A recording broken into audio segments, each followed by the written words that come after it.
Writing is a powerful tool to connect with people across class and ethnic lines, to help them find some common ground and break down barriers. But what about the language barrier? What about the invisible lines on maps that define discrete national borders? How do we cross these invisible lines?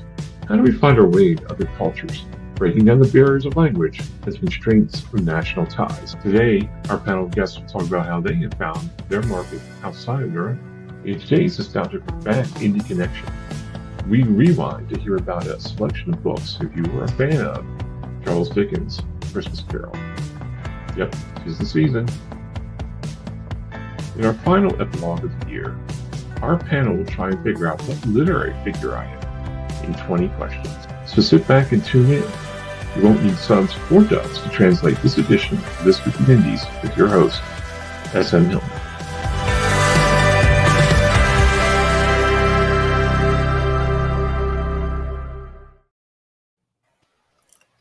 Hello, everyone.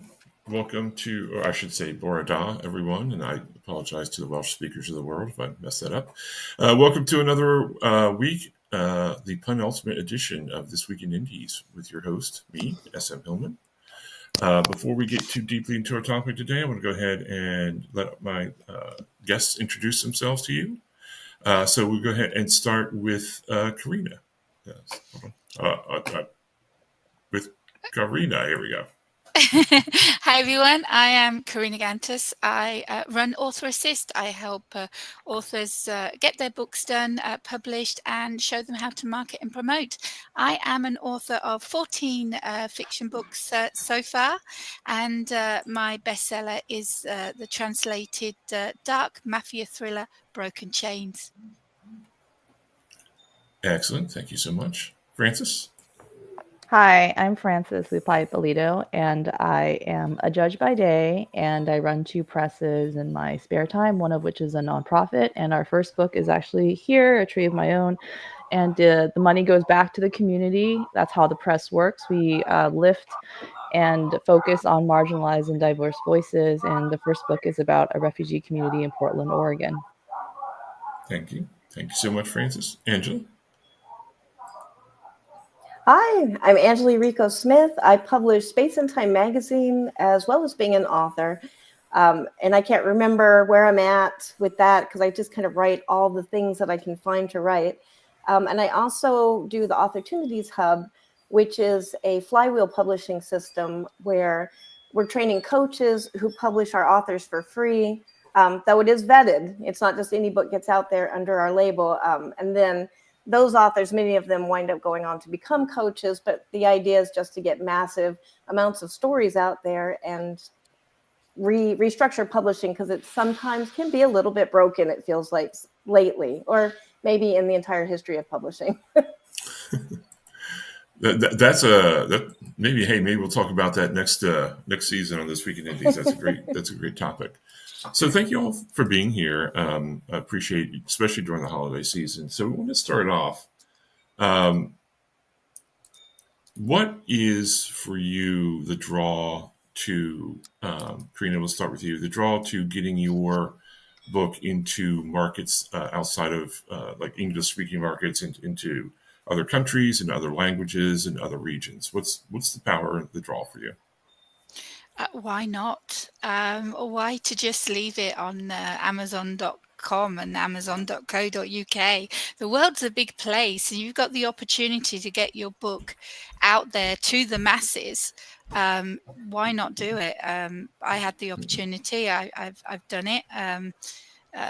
Whether or not it's worked out is another matter. But you have the opportunity to do it, and if you can, I mean, it's just the idea of other people reading your work and getting it out there as far and wide as you can just appeals to me and should appeal to everybody. Every author should want to get their work out there to worldwide. Thank you so much, Francis. What about you? Well, for me, it's an interesting thing because the civil war in Burma, Myanmar, also known as Myanmar, is the longest ongoing civil war in the world. And that means there's a lot of displacement and resettlement of the refugees who have fled and gone to Thailand and gone to refugee camps. And then when, they've waited for decades for a country to take them in, they don't get to go to the same place. And so because of that, because this community, this group of people are scattered everywhere, their access to books is fairly limited. Their own books are pretty much gone. So if you have a book that can be shared with the community, you have to be mindful of the fact that the community doesn't necessarily all speak English or all speak French. The community is everywhere. I've had people contact me from the Netherlands, from India, from New Zealand, from Australia. And so because of that, the more languages this book is in, the more ability for the actual people who have shared the story with us can have access to the book as well. So it's in a lot of ways helping to, I don't know if alleviate is the right term, at least keep connection during the diaspora of these people spreading all over the world, right? Yeah, and in because different of locations. And for whatever reason, in this case, it's war. When a community is dispersed this way, it's really hard to preserve and maintain culture as well as language. I mean, the community here in Portland is about, under 1,000. So that's what we have here. But imagine if you only had 50 people to share your language with. How do you share your stories or preserve your stories? And that's primarily why we started making this book and the series of books, is to make sure that the stories are kept. But also, because the languages are different, the original language is Korean. A lot of the refugees live in Thailand. Some live in Japan. So we've got to be mindful of the fact that our audience, our readership, our community is very diverse, even in the languages they speak today. Absolutely. Absolutely. Thank you. Angela? Yeah, that's very cool, because I knew some of that, Francis. And that's actually why I've been publishing In Eugenie, or translating In Eugenie into different languages, which is the book on the screen. But it's the story of World War II from the indigenous people of Okinawa's point of view, the Ryukyu people. And some of the problems that are still happening today is why I wrote that book, so that people can be educated. And there's like the issue of, are these people Japanese or not? Because if they're Japanese, then we don't have to give them their country back. But if they aren't Japanese, which the UN has ruled that, but not all the governments are in line with that, until they are recognized as their own people, they don't get their country back. So that's kind of one of the, and that's like super complicated. That was like such a butchered explanation of that. So that is my reasoning, but it's not to preserve the language so much as to get it in the communities that are hosting that population, which is Brazil, the United States, and of course, Okinawa. So that's kind of my view for getting that book translated. But just in the broader sense, I've always been a fan of translation and trying to do that because we're just one world. There is, with technology, our readers are everywhere. And most of the countries, I'm in Brazil now, and so I can actually say I have a good view on this. Many of the countries, the non-English speaking countries, want to speak English because it's a business language and it's very simple. I know we think that we're super artistic with our purple prose, but we're actually like the super basic people with language. And I mean, we only have one word for love, right? And there's like, so... But so, and then a lot of the readers in the other languages, like I recently found out, like this year, that Kobo is where people in Canada buy their books. And I was on Amazon exclusive for so long thinking I'm reaching the world, no. And Germany is one of the fastest growing markets, ebook markets. And here in Brazil, it's an exploding market because people want to read in English and they need to have access to these. But it's also really handy when you can lead them to your book first in another language, in their language. Absolutely. That's interesting. Hearing a lot of focus on community and outreach with some of these answers. I think that's fantastic. Where am I? Here we go. Okay, so and we'll start with you, Angela. But what has been the most difficult for you barrier to getting into other markets and other languages? I'm going to say cost. It is very hella expensive to get your books translated. From my experience, the first book I had translated was Escape Clause, which was a book of poetry, and I had it translated to Spanish. And I had a student do it, who was one of my students, and so that was a deal, and it was $800. And I was kind of like, oh my gosh, that is so expensive. Did not at that time realize what a deal I was getting. And then later I've had Inyujimi translated, and that was, I want to say, like $2,500. I try not to think about it too much because I know I'm not going to get the return on that, probably from sales. But I was willing to do that because I'm not looking necessarily for the monetary return. I'm looking for a different avenue for that particular book, which every book has a different reason to publish. I think a lot of times, if I was looking at it for money, I would probably do something a lot cheaper, and I won't bring up all the ways because I don't want to like start a war with what's right and what's wrong. And I kind of feel like however you can get the communication out is fine. But there's a lot of tools that might not be perfect and not catch all the nuances of a different language, but those are also effective. Those are also essentially getting your work into another language. And you can also have friends go over, like if you have friends in other countries, like I have a Spanish friend, that's who corrected Escape Clause for me a lot. But for me, it is definitely the money. We have the magazine, we take submissions from other languages and translate them to English. And we lucked out because we have a translator that speaks 7 languages or probably more. But to have him translate English to other languages I don't know if we could afford that.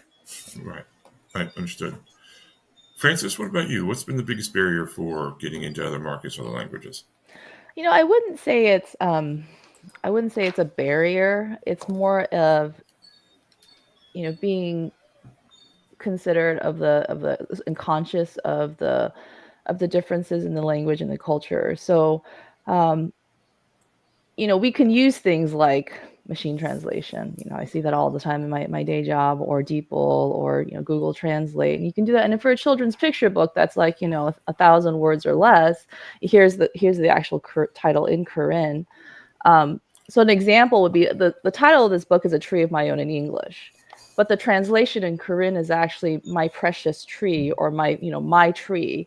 And it has that nuance of, how do you actually translate a book, a small book, into another language, but also capture that emotive quality and the storytelling that you really are. We're really doing this because we're storytellers and we want to share those stories. So how do you do this so it's not just a literal like word swap, like alphabet soup, versus really capturing what the story is supposed to be and presenting that to a wider audience. I think for me, that's the biggest maybe challenge, but also, my like aspirational, my aspiration whenever I try to do these translations. And the thing is, I don't speak that many languages. I don't read in that many languages. I mean, English is already enough, right? As a writer, but to be able to assess whether or not a translation is good enough requires a team for me. Like there's a translation part of it, but I also need readers, and I don't need readers who are translator. I need readers to tell me if it's capturing what they want, especially if a book is not written bilingually, because you don't even have the text side by side to kind of, help you to put it together. So that's, I think, the biggest challenge for me is the craft and quality of a translation. Right. And capturing cultural nuances that may not exist in one or the other culture, right? Yeah. I mean, because different peoples think about the world in different ways. Yeah, and I don't want the perfect to be the enemy of the good, but I also don't want it to feel like I sent it through a really fast translator and a translation, some sort of programming, and get it on the other side without any actual massaging of the language, and then you get just weird sentences. I mean, we have fun. We poke fun at some of those strange sentences that come out when we see people wearing T-shirts that don't make sense. I don't want my book to be laughed at because of that. I can't do that. I refuse to have that happen. So I'm curious, did you title it in Korean? Is that right? Is I'm saying that correctly? Yeah, Did you Korean. title it in Korean first and then back to English, or did you do the English title? So it's really interesting because my writer is Korean Thai American. So she wrote the book kind of in dual languages. And Okay. she kind of went back and forth because in her mind, she might have thought about it in Thai. And then she might have also, but the book is culturally Korean and she's Korean by heritage. And so I think it was a combination of both. I think a lot of people who speak more than one language can flip in their heads a little bit between the two. And sometimes it's not always like, one or the other, especially if there's not a word in English or in another language. Like there are plenty of words that just don't exist in one or the other, right? To capture a Right. feeling or whatever. And so I think it's a little bit of both. Gotcha. Awesome. Karina, what about you? What's been the biggest, most difficult barrier or issue? I think it's very similar. It's making sure that your story is not getting lost in translation. Making sure that it's coming across, as you say, so many of our words don't exist in other languages, and so the translator will change it, and it's whether or not they're using the right word to get that emphasis for that sentence or paragraph or whatever over correctly. Thankfully, I don't have any made-up languages in my mafia thriller. But I do have Greek, Italian, and Russian mafia, and they do use some of their lingo in the novel. So it's keeping the consistency and making it as close to the English version as possible. And as our colleagues just said, that you need a team to check on this, to make sure that they read the English one and they read the translated one, and they can see if there's any problems. It's so easy to do a Google Translate for people to translate a book using Google Translate or even AI nowadays. But again, your words are getting lost in translation. So having the human element anyway makes it 100% better, but they can still make mistakes. So having that team to double check everything is the best thing to do. So does Greek is not a language probably a lot of people think of when it comes to doing fiction and things like that. How did you, what was the motivation? Was it just because you were living there, or? How did you know I lived there? Yeah, of course. You write about what you know. I'm not going to say that that I lived in Egypt or whatever, and I never did, because the research would be horrendous. So I lived in Greece for 30 years, and there wasn't a lot of a mafia as such in Greece. There were rumours. I wanted to get those rumours expanded a little bit and create my own. And so because I used the Greek mafia, the main character ends up being a daughter to the Don. She doesn't know. She doesn't know who her father really is.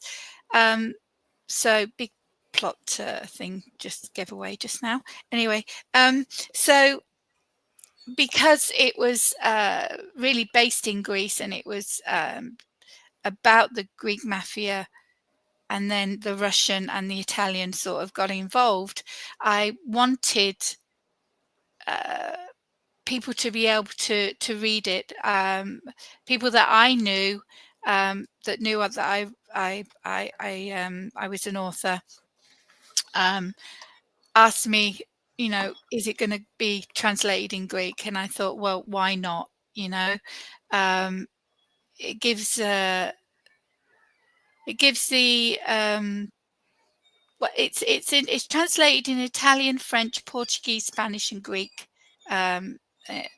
Broken Chains, and it just gives other people a chance to read it, enjoy it, and especially if it's with the Italian mafia and someone Italian reads it. And yeah, I like that idea that someone who's the country that's mentioned in the book get to have the chance of reading it. But it was important to me that people that I knew could actually read the book because they didn't read English, and it gave them a chance to have a look.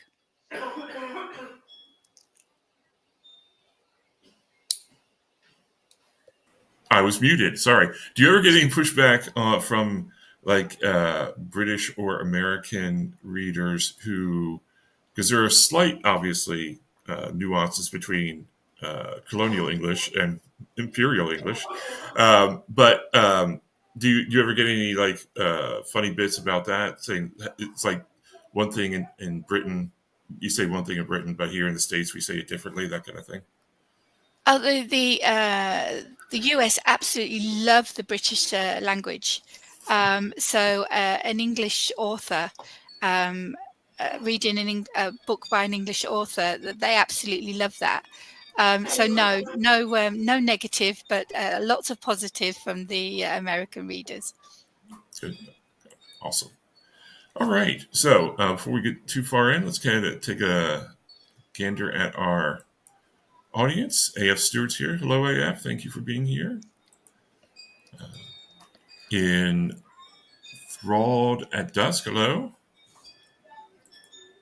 AF. Kubo is popular in Canada. We do have Amazon. Yep, sure do. Books by Tiff. Hello, Tiff. How are you doing? Late is fine. Angela breaking the fourth wall here. Oops.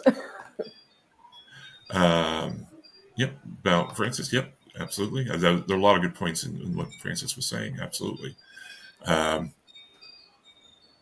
Didn't know. Okay. Yep, more about Kubo. And apparently Kubo's, I just thought it was a show or a movie. Yeah, we tend to be very much. Yeah, that's very true. Very true. All right. So, and I'll throw this out to any of you.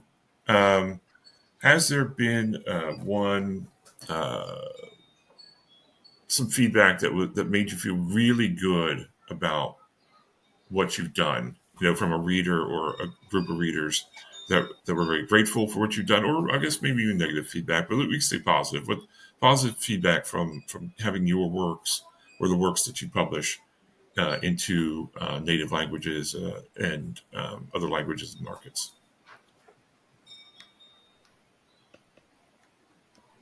Anyone? Oh, I mean, I can just say that I've had positive, basically nonstop positive feedback for this book, which I wasn't sure if who would be interested, because we made the book mainly because we have kids here who have come from refugee camps, or they are born of people who have come from refugee camps. And so the idea that they didn't have their story at all or any books was horrifying to me. And so, you know, as somebody who has always like had a bunch of books, like a hoarder, you know, I've always had so many books in the library, and now they're like, you know, blocking my way to my bed. The idea that there were no books for this culture, or very few, was horrifying. It was like, I write horror, but that's the scariest thing I've ever, like, you know, encountered in terms of like books. So yeah, the reactions have been very positive. We had our release at Powell's, which is like the biggest indie bookstore in the world, and we had the kids come, and they were dressed in their traditional outfits. They're very proud of their culture, and little girls were saying, "This is my dress. This is my dress," and they were walking around wearing their dress. And so I was like, yeah, you know, I could die tomorrow and be completely content. So doing the translations are bonuses on top of that, because now the older population can actually read the story as well, because they can't read the English, but they can read Korean. And being able to read the story out loud to their kids is huge. Absolutely. Karina, Angela, any positive feedbacks have you gotten? I'm going to say it's funny because the Okinawan language or the Rican language actually doesn't have a written language.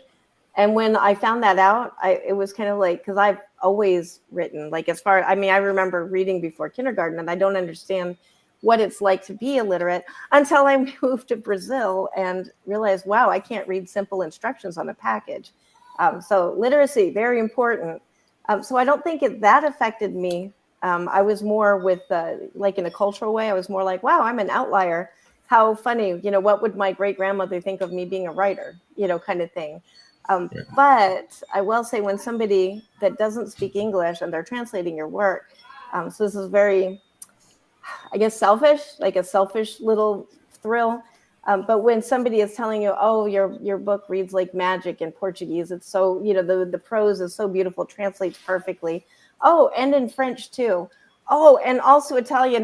That was like my moment where I was like, oh, keep going, Because I feel like those languages is I, as a writer, those languages are more, as an outsider who does not speak these, I feel like they're so much more articulate and beautiful than English. I feel very clumsy with English, probably because I'm trying to learn Portuguese right now. So when they're saying that, I'm like, oh, I actually worried that my book in English would translate more like, she went to rock was bad, found cave, went in cave, because that's the way I feel like our English is a bit. Gotcha. Karina, what about you? You talked Yeah, about, yeah, go ahead, all I'm good, sorry. all good. That's all right. All good feedback. I didn't hear much from like the Portuguese or Spanish readers, but I got a verbal and face-to-face feedback from the Greeks that read the book, and yeah, they got it. They got it. Definitely got it. Awesome. That's absolutely cool. All right. So now, it's pirate time apparently. We're going to take a quick break, and we're going to jump into the Indie Connection from Seal Canyon, one of the throwbacks. If you're a fan of Christmas Carol by Charles Dickens, I mean, who isn't, right?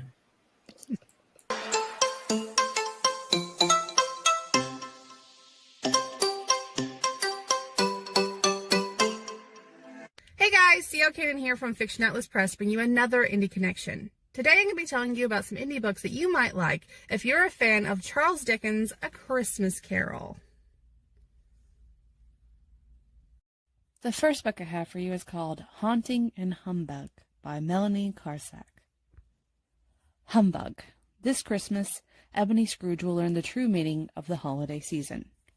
It's Christmas Eve in Victorian London, and Ebony Scrooge is hard at work tinkering weapons of mass destruction and avoiding all things Christmas. When the spirit of her deceased partner, Jacqueline Marley, warns Ebony that she will be visited by 3 ghosts, Ebony writes the visitation off as a dream.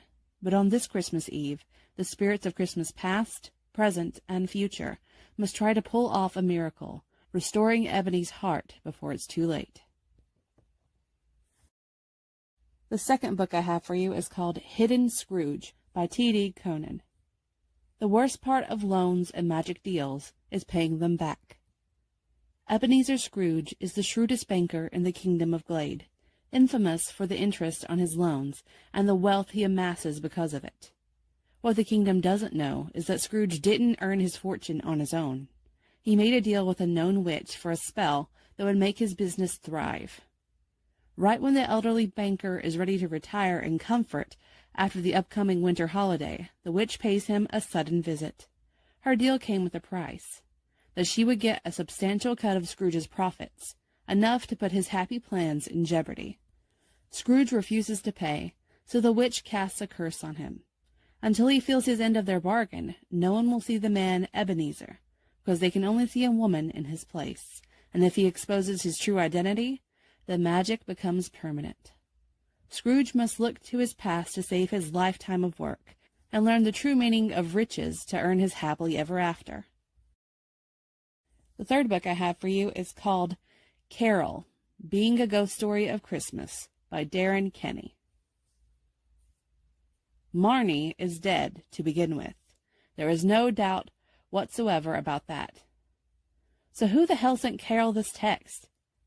Born Christmas Day 18 years ago, Carol Davis is known for anything but holiday spirit.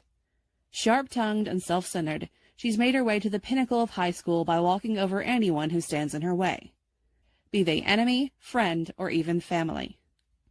Visited by the ghost of her best friend on the anniversary of her December drowning, Carol learns that a horrible fate awaits her, and only by facing the spirits of Christmas past, present, and yet to come can she avoid the coming darkness.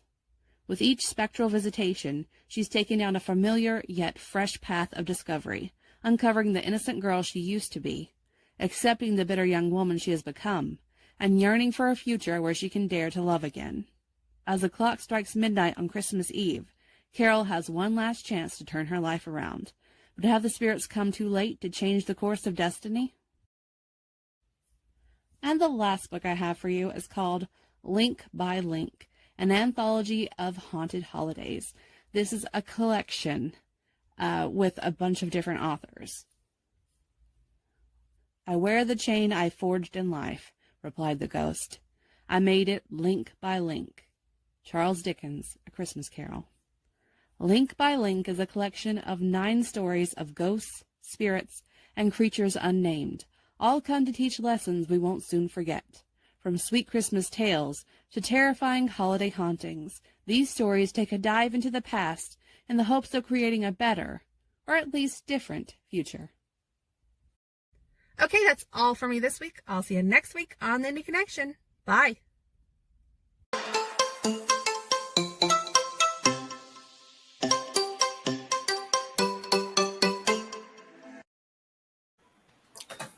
Thank you, CL, for sharing that with us from the past, ironically enough. And happy holidays from Go Indie Now to all the folks who celebrate Christmas and don't celebrate Christmas, celebrate other holidays as well. Happy holidays to everybody. All right, so often try to use this time to give, or to let our panelists give good advice to new writers, new authors. Karina, starting with you, what advice would you give to a new author with regards to the process of getting into other markets and other languages? Okay, so my book is published through 2 different websites for the translation. One is called BabbleCube. That's translated in French and Greek. I have to write this down.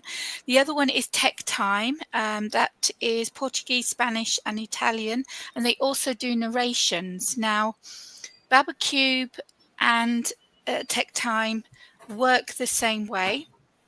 They either have payment to the translator and you get all of the royalties, or you don't pay anything to have your book translated. When you make a sale, you hardly make anything because it goes to the translator until that bill has been basically paid off. So you can, this is for all the new people out there that are interested, you can get your book translated for free. All of my copies of Broken Chains, 5 different languages, are through these 2 sites, BabbleCube and Tech Time. Read all the small print, of course, but they translate. There are translators there that translate in every single language. I think I have a number, maybe. Okay, so Tech Time has 35,421 translators. They have 4,000 narrators, 5,513 authors translated or being narrated on the site, and they have worked with 12,007 books so far. And again, you can get it done for free. You don't make a lot of money when you have a book sale. However, it's what you want it. Do you want people to read your book? Do you want to make money from the translation? If you can afford to pay for the translator, do that. you can do it through these two sites as well. Yeah, I would take a look at that most definitely if you're interested. Excellent. Thank you, Karina. Francis, what about you? What advice would you give to a new writer? Oh, Or okay. someone who's getting into this idea? Oh, okay. Well, I have several hats I wear because I do run a nonprofit, and my day job background is more technical and legal. So one of the things that I was very cautious about, and also made sure that I took care of, was copyright. Because when you have works that are being turned into different what we call derivative works, and then going into different countries, for me, I really wanted to make sure, from the nonprofit standpoint, and I wasn't providing the legal advice and anything like that, but I knew of these issues. I had a conversation with my writer, which was pretty much like, look, we know this is going to be in Thailand. We know this is going to be in some countries where the copyright might be an issue because there is just enforcement issues. So when we do this, keep in mind that we need to make sure that all of our ducks are in a row here in the US, so that we have reciprocal protection in other countries as well, because it's really hard once you start going out there to know where it's going to be. And then that's the case here too, but at least here I know what I can do. It gets harder when you get out into other spaces. So that was one thing that I think that maybe not everyone thinks about. But also, if you're using a translation service, making sure that you know how the ownership works for that as well. Typically you're gonna the author, the copyright owner, is gonna hold it. But anyway, just making sure that you know how that goes. The other thing that is more from my publisher, putting my publisher hat back on, would be thinking about your market. If you are doing a children's picture book like this one, which actually I'll show some of the pictures. I mean, there's a lot of words, right? And there's a lot of text that's kind of laid out through the book. And because of that, when you're designing a book that is going to combine interior design this way, you really have to think about, well, how will the language that we're translating it into present itself on the page? Because in some languages, you might be really concise, and you could possibly do a bilingual book. In others, I was thinking of German, you might actually have longer text. And in that case, there's not really space on a page for that kind of layout. So really considering, how does the language, how would the words look if that is part of your book design, graphic novels, or anything that's very visual. And that's kind of different from, I would say, like a novel or anthology ebook. And the last thing I would say is really think about whether or not your book would fit into a library, because the libraries and immersion schools actually are always looking for books that are either bilingual or in specific languages where they have a shortage, and that's a lot of languages, right? So being able to think about that for your work, and in particular, your content, your subject matter, like what's your target market, would be helpful too, because then it might help you decide if you want to translate this book versus that book versus another one, and from a cost perspective, what do you think the return will be on that? A quick question for you, because you mentioned the illustrations themselves. Did you have to consider the cultural impact of each illustration as well? Because that's a visual language, and it might be different from culture to culture. Oh, absolutely. I mean, we were very specific about wanting to have, for this page, like having a writer who is from this culture, but also making sure we have an artist who also champions this heritage. So Kenyor, we found on Instagram, and he has a following, but he has dedicated his entire artistic, creative I guess, focus to the Korean culture, which we were really lucky just in this time and place to meet someone like that. And as long as I think we are authentic and true to what we want to portray of the culture and the community, I think that comes through the illustrations. I think a challenge that happens oftentimes with children's picture books or with illustrated books in general is you're going to have a really amazing artist, and there's going to be a lot of education that happens about, well, what is this culture? You know, what do people wear? What do people eat? Is there a difference in what the women wear versus the men? I mean, just culturally, are there differences between age groups? What do the children do? What do the children not do? You know, and that is all captured in the illustrations here because the women weave in this culture as well. So the kids wear certain types of clothing. Each different village has their different patterns that they use for their clothing. So we wanted to make sure that that was all in the backdrop. And because of that, this book took almost 3 years to make. I think with the translations, the illustrations will capture that original kind of this is the what we're trying to present. And for me, it's okay because of that mirrors and windows concept. Like, you know, mirrors, you see yourself in a story, but windows you see into another. So the translation is there to provide you a balance of both, I think. Cool. Awesome. Thank you so much. Angela, what advice would you give to a new writer or to an established writer who wants to get into a different market, different language, different cultures?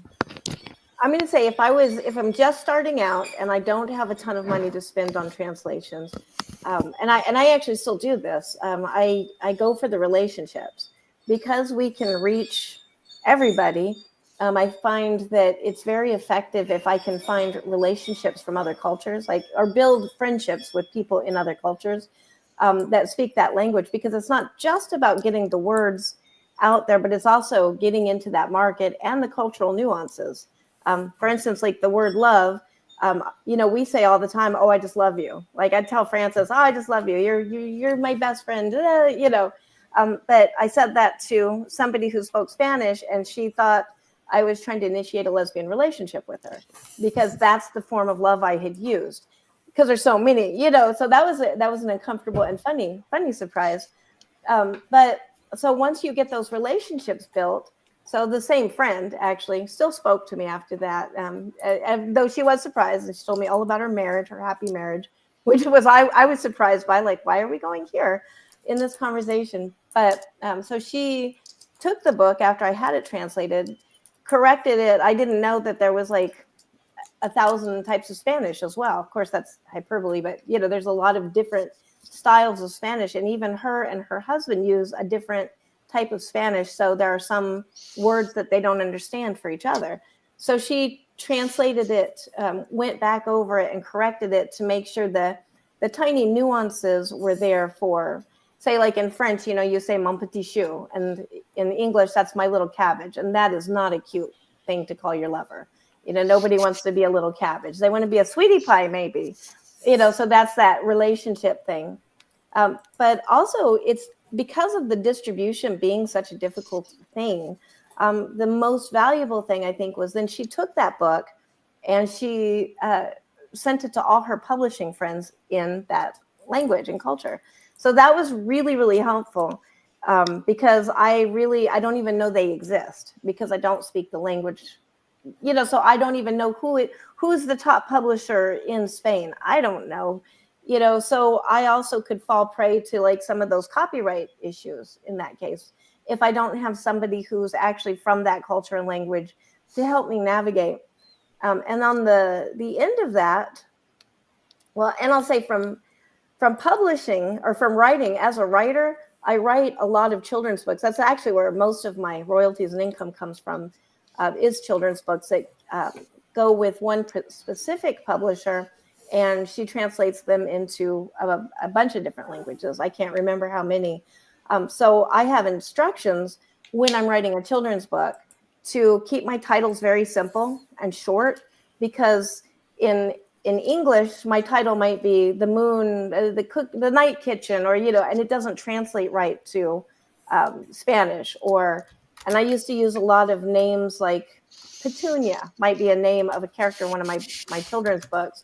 But in Spanish or Portuguese or whatever language, that comes across as really weird. That'd be like calling a child cheese in English. So I have to find ways to keep the names and also the culture a little bit. My English culture is going to be, you know, specifically American culture is going to be like in everything because that's my POV, but I've had to learn to pull back on that and understand that not everybody has running water. Not everybody as a thing. In Brazil, you know, in the English, we joke about like if you're leaving an apartment, you take the kitchen sink, haha, that's a joke.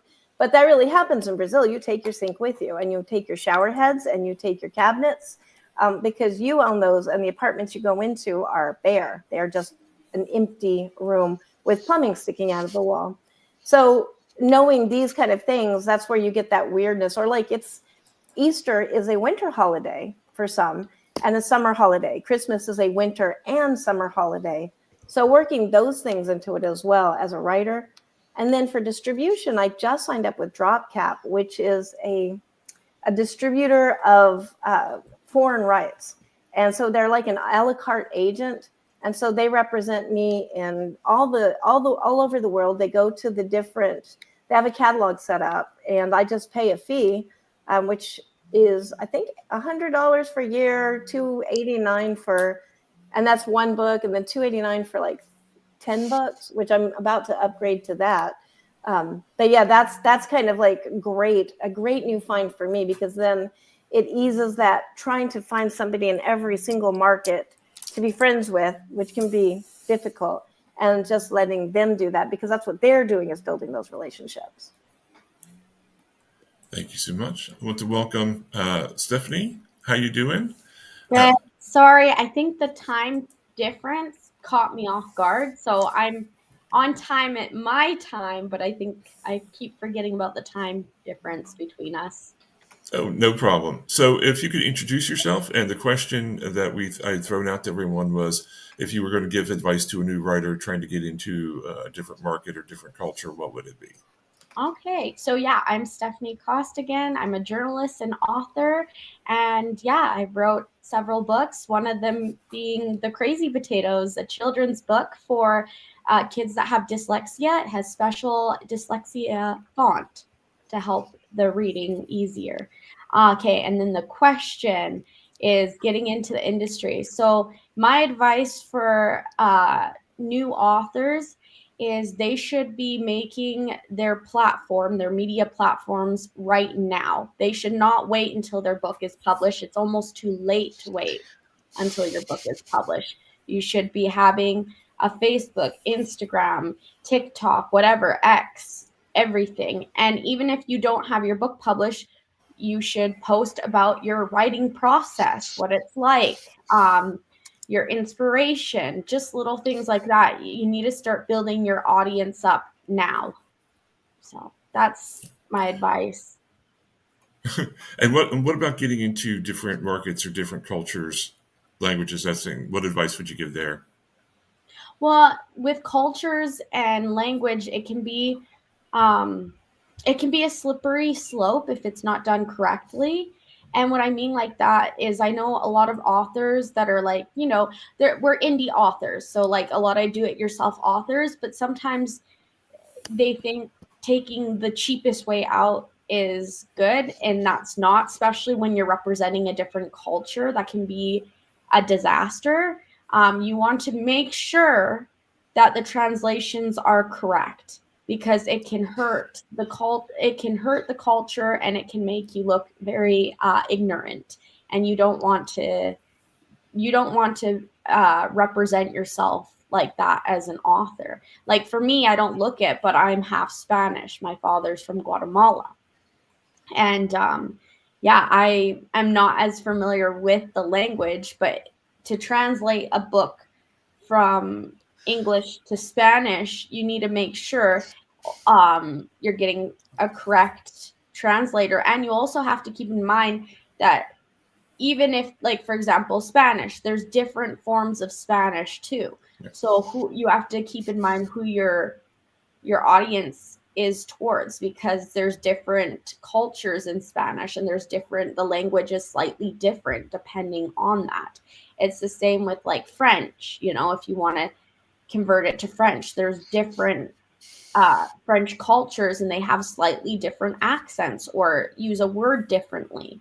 So yeah, just being on top of things, I think is, and also that you're representing a culture correctly. Like, I know that there's some people that write cultures that they're not like particularly in, or and you have to be very careful with that because it can, like, as an author, you're presenting a voice, and in order to do it justice, you have to have experienced a little bit, or if not, simulated as closely as possible to do justice. And you can't really bring forth a culture that you're not a part of, unless you have maybe someone helping you, like a co-author or something, that can specialize more in that. So that's my advice. Perfect. Thank you so much. No, our pictures are all wonky. Hold on. Let me get into that. I have a question. I have a question for Stephanie, actually. Yeah. Go right If I ahead. can. So I'm so happy that you have this book that also uses dyslexia font, but I was going to ask, how does that work with translations? Because, obviously reading specialists work in all different cultures and all different languages. So when you're doing translations, how do you incorporate that really important piece? So, like, for me, I'm actually dyslexic. Okay. So I have severe dyslexia. So with dyslexia, it's the way the letters are presented. That's the challenge. So the font is kind of special to make it smoother, because like when you're dyslexic, the letters can move, they can change, you can miss things. There's different forms of dyslexia, right? So it's not, basically it doesn't matter what language it's presented in, it's the type of font that it's presented in, if that makes sense. I know it's different. It's more of a brain thing. Like with dyslexia, it's more how your brain is perceiving things. Like it's not seeing what everybody else is seeing. It's translating it a little jumbled up. Yeah, I was thinking about that because in languages where the letters are like this, Yeah. It's going to be a little bit harder to, think about, well, where's the bottom? Where's the top? Like, how do you make it so that the font can be translated also for readers who have, need to have the presentation a certain way. So no, I just had that question because I have friends who work with kids who have dyslexia. I have lots of kids in my life who have dyslexia. So it's something I think about a lot too. So like with dyslexia, two things play in part. Sometimes it's the font, but also it's, believe it or not, the color. So like, how you have a white background and then the letters, it's very loud to someone who's dyslexic. Sometimes, like, I remember being a little kid, they had like blue bookmarks that are see-through, and you put it on top of the words where the white is, and it calms it down. And there's different colors depending on your dyslexia or reading impairment. There's like green, there's blue. I remember using a blue one. So sometimes even books that have like a light blue or a blue background where the words are also helps, because just the white is very loud to a dyslexic mind, right?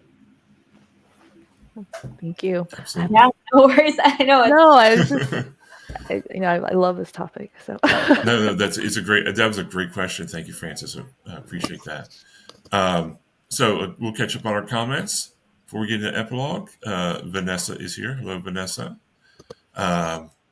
Speaking a little bit about everyone deserves to be represented. I agree wholeheartedly. Portuguese is hard. Yeah, it's. I'm learning a little bit. I haven't found it that hard, but I have to unlearn a lot of things I was with a little bit of Spanish I've learned over the years. It's like You Spanish, have to read Italian, my French, book after once you're fluent, Sean.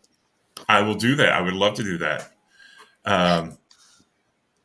Angela, Portuguese is hard. Yep, absolutely. And the Quebec people in French. Yep. Okay. Thank you, Vanessa. Have a great time. Thanks for stopping in. Okay, so now it's time for 20 questions. It's going to be our final epilogue of the year. So the way it works is you will all have 20 yes or no questions to determine what literary figure I am. I'm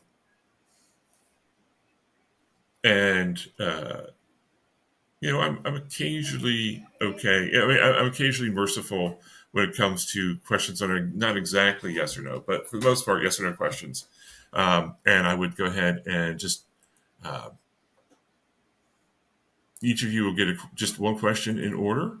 And then from there, we will just throw it out to anyone. So let me grab my pen and a piece of paper, because the last time I did this, I was trying to count on my fingers while doing this. I was like, no, that's not working.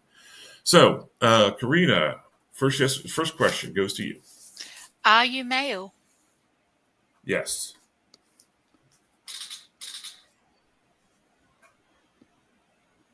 Francis? Are you a villain? Yes. Angela? Are you human? No. Stephanie? Did someone make you into a villain? I have to answer yes to that question, yes. All right, so that's 4 questions. You guys have 16 questions left. Throw it out to anyone. Go ahead. Sorry, go on. Okay, is your enemy an individual or is it a cause? Oh, is it enemy and individual?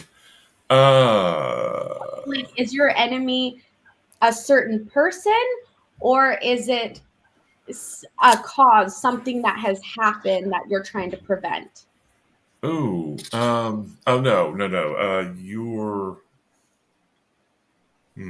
That's a. So I'll say. You broke it, Stephanie. I know. We'll just say that for this specific, it's a person. Are you a character from a children's literature, like a comic or a children's book? No. Oh. Are you in this time, this current time, like a modern time? I don't know why I had to specify what time we're in, but yeah. No, but that's a good question. Technically, the story happens. I'll say yes, but it's the story. I'll just say the story has happened. The story was. So you're talking about the fiction, right? It's a fiction. Yes. Okay, so the fiction happens. This male villain is set in this current time. So I'll say yes. Think of it within either 5 years ahead or 5 years behind us. So, Is this villain musical? No. Okay, not the person I'm thinking. Has this villain been made into a movie character? Yes. Is this villain part of a universe? You know, like the Marvel universe or the Star Wars universe, or doesn't have to be a large franchise. Could be the Thief Lord universe. Are you a robot? Technically, yes. Synthetic person, but yeah. We like to speak to ourselves as synthetic people, Karina. That's 11 questions, so 9 left. I know the movie, but I don't know the character. Oh, tell me the movie. I know the character. It's it's a classic. Damn. It's with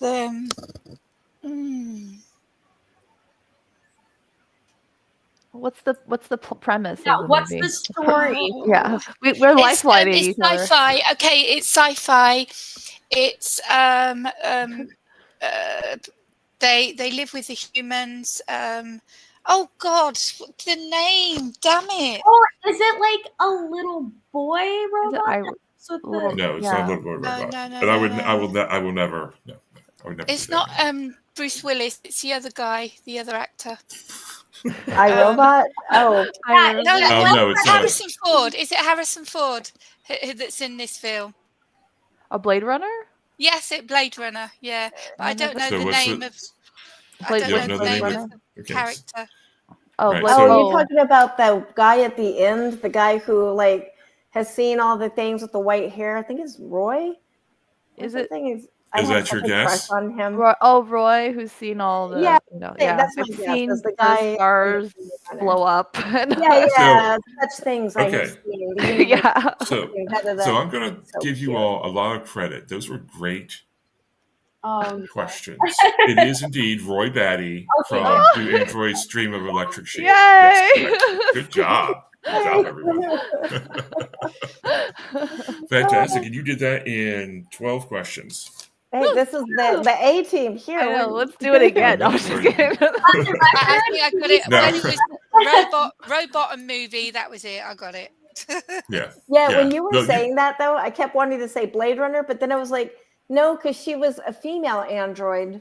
And then I was like, oh yeah, there was Roy at the He was end. Roy. Well, he was through the whole thing. And I but- couldn't figure out if it was the new one or the older one. Like which I haven't version of seen Blade the Runner? one Yeah, yet. like, which I've one kind is of it? been Yep. old So it's school. always going to be a literary character, even if it becomes later. AF knew it. There we go.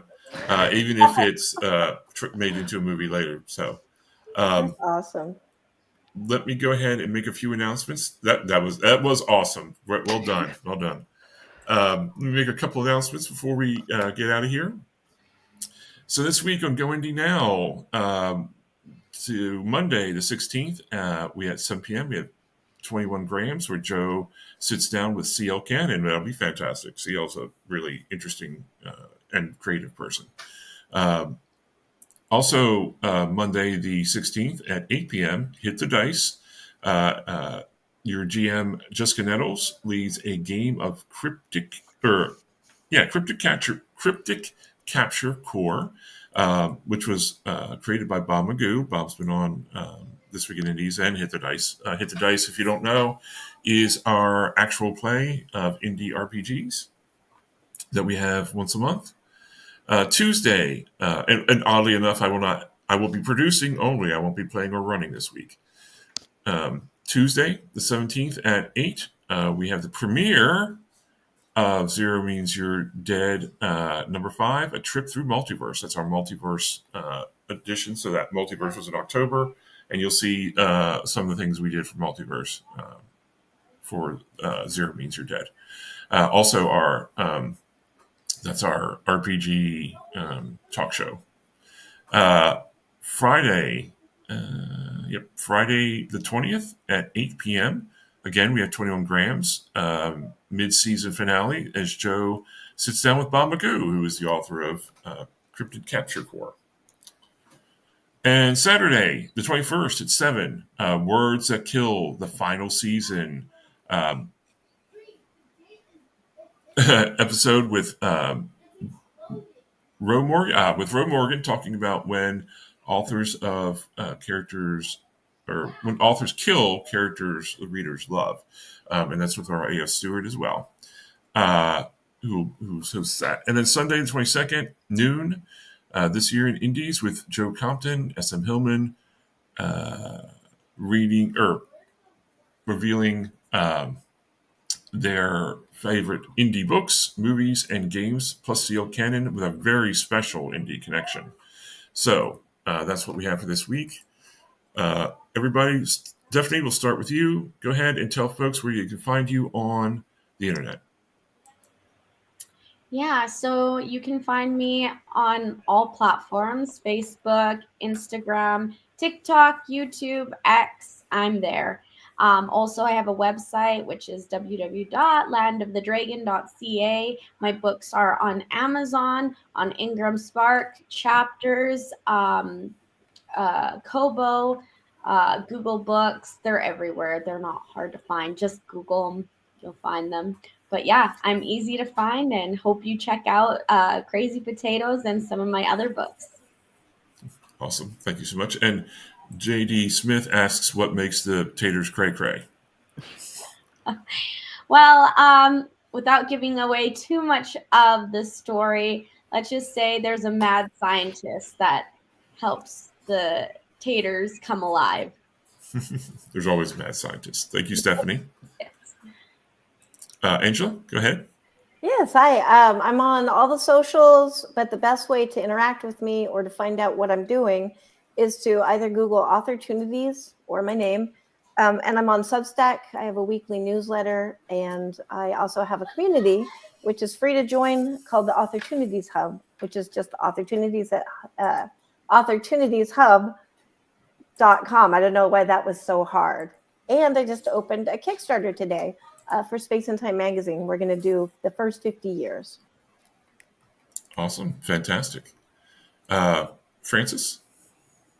Hi. Yeah, I'm on Facebook and Instagram mostly. So I have two presses. The nonprofit is Chilling Press, which is QILIN press.org.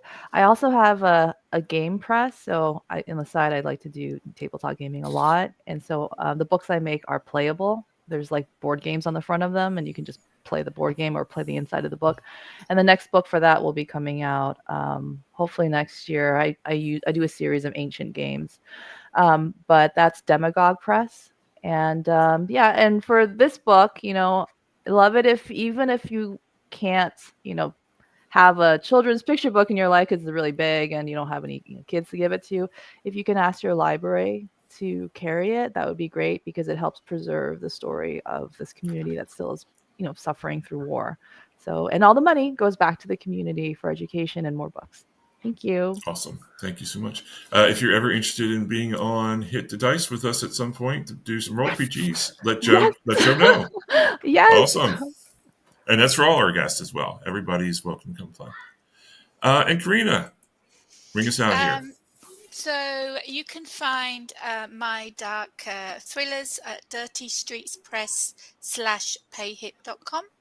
And any authors out there that need help with their writing, publishing, or marketing their books, get in touch with me, Author Assist Limited. You can find me online on all of the platforms as an author and as a company helping authors. I've been in the business over 30 years now. Lots of knowledge. I wear lots of hats, so get in touch. Thank you so much, Karina. Thanks for being here. And thank everyone for being here. We really appreciate it. And so, again, happy holidays, all holidays to everyone from Go Indie Now. I'm speaking for Joe and the others, but I know they feel the same way. Thanks, everyone, for watching. Thanks, everyone, for the panelists for being here. And remember, it is always time to go Indie Now. Go Indie Now. Oh, I thought you were supposed to all say that. Sorry.